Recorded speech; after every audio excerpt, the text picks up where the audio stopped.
कैसे भतरा रात भर करवाई। होता बे हमर शादी जाय ससुरारी।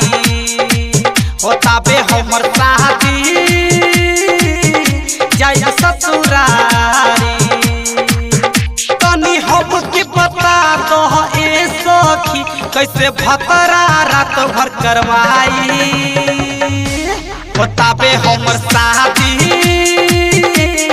जाय ससुरारी।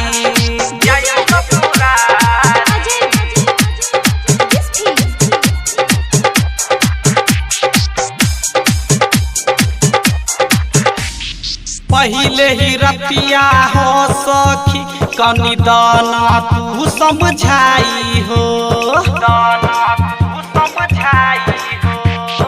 पहिले ही रतिया हो सखी कनी दाना तू समझाई हो। काका होला हमारा सखी तनी दाना तू बदलाई हो। तोहर भतरा रहे का भइल रहे अब हमर के दाना तू बताई। होता बे हमर शादी जाइब ससुरारी। होता बे हमर शादी जाइब ससुरारी।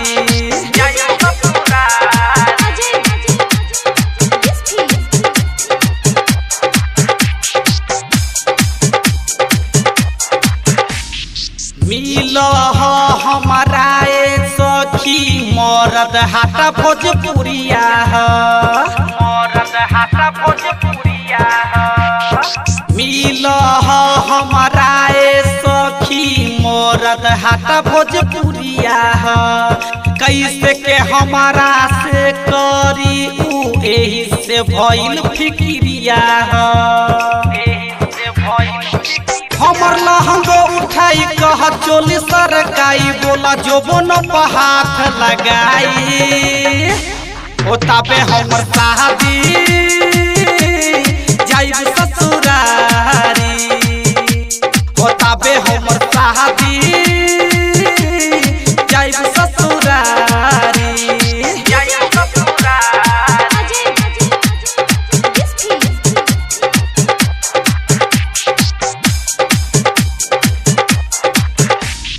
तोहरा के का भइल रहे सखी रे ओही राती के। सखी रे ओही राती के। तोहरा के का भइल रहे सखी रे ओही राती के। पियावा लक्ष्मण छोड़ले रहे सखी रे तोहर होठलाली के। सखी रे तोहर होठलाली। प्रेम असलम राजन अजय सखी लागेला हमारा कसाई। होता बे हमर शादी